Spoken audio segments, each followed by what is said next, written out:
बिहार के मोकामा विधानसभा क्षेत्र में आगामी चुनाव से पहले राजनीतिक रंजिश ने हिंसक रूप ले लिया।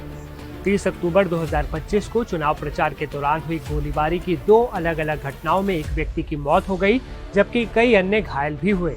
इन घटनाओं को लेकर पुलिस ने दो अलग अलग एफआईआर दर्ज की। आइए जानते हैं कि इस घटना को लेकर दर्ज एफआईआर में क्या कुछ लिखा है और आपके लिए वो जानना क्यों जरूरी है। मोकामा केस में पहली एफआईआर जितेंद्र कुमार की तरफ से दर्ज कराई गई, जो विधायक अनंत कुमार सिंह के लिए प्रचार कर रहे थे।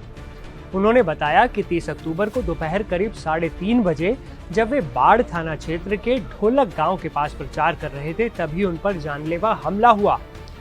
एफआईआर में आरोप लगाया गया कि कमलेश महतो, लल्लू महतो, महासती, जितेंद्र महतो, गंगाराम महतो, सागर महतो, देवेंद्र महतो, शिवा हरिहरपुर वाला, भोला महतो, जितेंद्र महतो और उनके साथ अन्य अज्ञात लोग राइफल और पिस्तौल जैसे घातक हथियारों से लैस होकर आए।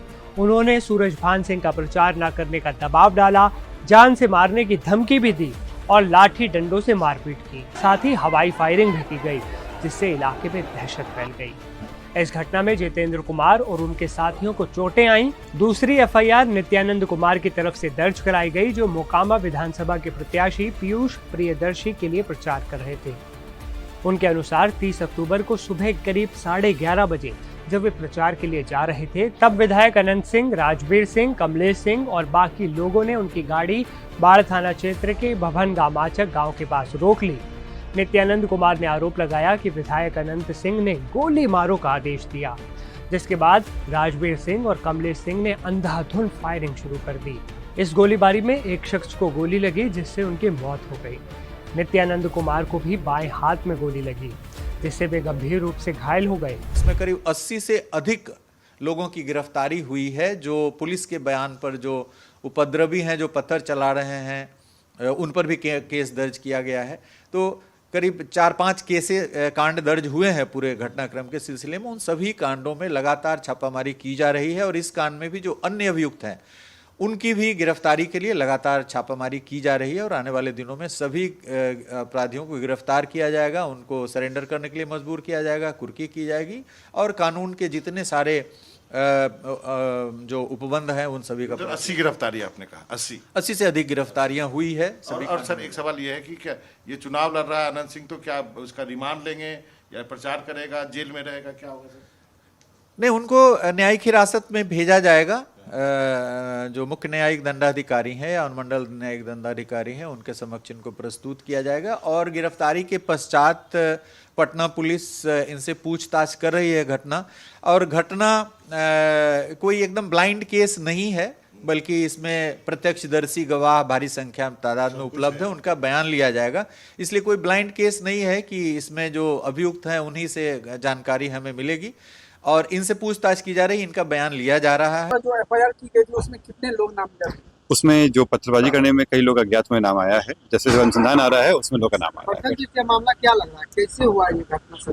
उसका जांच चल रहा है अभी और जैसे फिर आगे आएगा आप लोग को बताएंगे। अभी पोस्टमार्टम रिपोर्ट जो आया है तो अभी एफआईआर में कई लोगों के नाम दिए गए हैं जो जांच के दायरे में है और इसके अलावा जो पत्थरबाजी वगैरह भी है उसमें कई लोग हैं और जो भी गिरफ्तारी हुए हैं उनसे कुछ अभी हम लोग को सूचना मिल रहा है। इन दोनों एफआईआर के आधार पर पुलिस ने कई गंभीर धाराएं लगाई हैं। ये धाराएं हैं धारा 302 हत्या, धारा 307 हत्या का प्रयास, धारा 147/148/149 दंगा घातक हथियारों से लैस होकर हमला करना, धारा 120B आपराधिक साजिश, धारा 323/324 मतलब जानबूझकर चोट पहुंचाना, धारा 506 जान से मारने की धमकी देना। आर्म्स एक्ट की धाराएं अवैध रूप से हथियार रखने और उपयोग करने के लिए ये लगाई गई। अब बात करते हैं संभावित सजा की। अब अगर अदालत में ये आरोप सिद्ध हो जाते हैं तो अभियुक्तों यानी आरोपियों को गंभीर सजा का सामना करना पड़ सकता है। ये सजा किस तरह की हो सकती है, एक नज़र डालते हैं। हत्या की जो धारा है उसमें न्यूनतम आजीवन कारावास और अधिकतम मृत्यु दंड मिल सकता है। हत्या का प्रयास 10 साल तक की कैद और अगर गंभीर चोटें लगती हैं तो आजीवन कारावास तक। दंगा और आर्म्स एक्ट के तहत जो अपराध हुआ है उसमें कई सालों की कैद और जुर्माना लग सकता है। आखिर में ये भी बता दें कि मोकामा से जेडीयू उम्मीदवार और विधायक अनंत सिंह को पटना पुलिस ने 1 नवंबर की देर रात को गिरफ्तार किया। इसके अलावा उनके 2 सहयोगियों मणिकांत ठाकुर और रणजीत राम को भी पुलिस ने दबोच लिया है।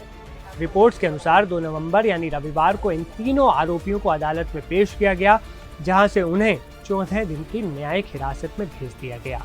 फिलहाल पुलिस इस मामले की गहराई से जांच कर रही है।